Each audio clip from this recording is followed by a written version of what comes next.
খালের দৈর্ঘ্য 6.5 ওইটা জানি, এটা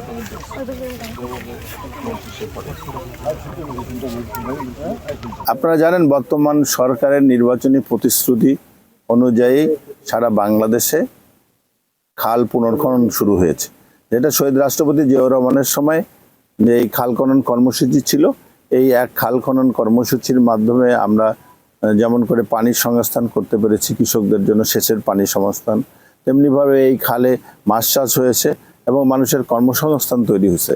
আমরা খালে দুই ধারে বৃক্ষরোপণ কর্মসূচি আছে। ঠিক একই ধারাবাহিকতায় বর্তমান মাননীয় প্রধানমন্ত্রী জনাব তারেক রহমান সাহেব এই খাল পুনর্খনন শুরু করেছেন। তারই ধারাবাহিকতায় এই যে হাতীবান্ধা থানা, লালমনিরহাট জেলার হাতীবান্ধা থানায় এই সতী নদীর নালার উপরে এই খাল খনন কর্মসূচিটা, এটা আমরা 4 মে উদ্বোধন করেছি। কিন্তু আপনারা হয়তো দেখেছেন, সেদিনও আপনারা অনেকে ছিলেন, এই খালে পুরো কচুরিপানা ভরা ছিল। এখন বর্ষাকাল ছিল, এখন বর্ষাকাল প্রায় চলে আসছে। এই কচুরিপানা পরিষ্কার না করে খালটা তো খনন করা সম্ভব না। এই জন্য আমরা লেবার দিয়ে মাত্র 2 দিন এই কচুরিপানা পরিষ্কার করা হয়েছে। ইতিমধ্যে বিভিন্ন নিউজ পোর্টালে, যেমন একটা লালমনিরহাট ইনসাইডার নামে একটা নিউজ পোর্টালে লিখেছে, লালমনিরহাটের হাতীবান্ধায় খাল খননের বাজেট নিয়ে কচুরিপানা পরিষ্কার। অনেকে আপনারা সোশ্যাল মিডিয়ায় স্ট্যাটাস দিয়েছেন যে এখানে কচুরিপানা পরিষ্কার হচ্ছে নাকি খাল খনন হচ্ছে।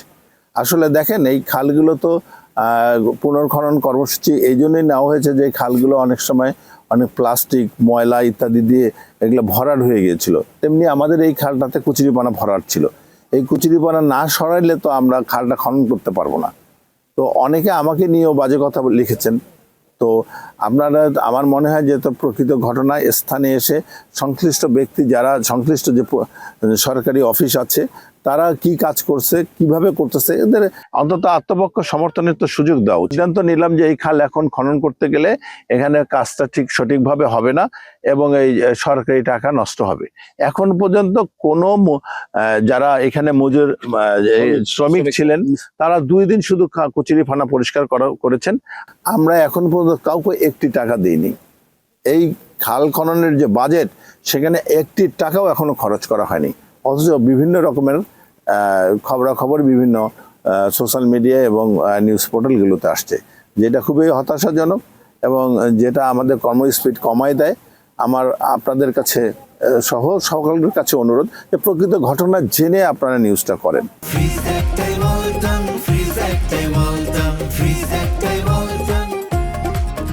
আমরা এই খালটা দেখেন, পাশে খালটা আছে, পানি ভরাট আছে।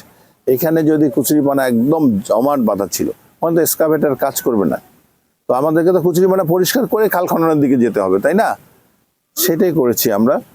আশা করব যে সবাই নিজ নিজ দায়িত্ব থেকে দায়িত্বশীল ভূমিকা পালন করবেন এবং বর্তমান সরকারের যে প্রতিশ্রুতিগুলো বাস্তবায়ন হচ্ছে, সেগুলা যাতে সঠিকভাবে বাস্তবায়িত হয়।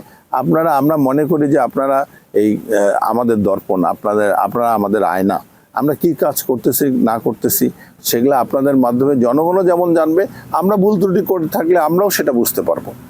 কিন্তু এখন এই সুযোগে আপনাদের মতো দায়িত্বশীল জায়গা থেকে যখন কোনো অসত্য ঘটনা তুলে ধরা হয়, তো সেটা তো ক্ষতিকারক। সেটার জন্য আমরা সবাই সাফার করি। ভালো থাকবেন, সবাই সুস্থ থাকবেন। আমি চাই যে আপনারা বর্তমান সরকারের গঠনমূলক সমালোচনা করেন এবং আপনাদের এই সমালোচনা আমরা ভালোভাবেই গ্রহণ করবো ইনশাল্লাহ, এবং আমরা নিজের যদি কোনো ভুল করে থাকি তাহলে সেটা শুধরানোর সুযোগ পাবো।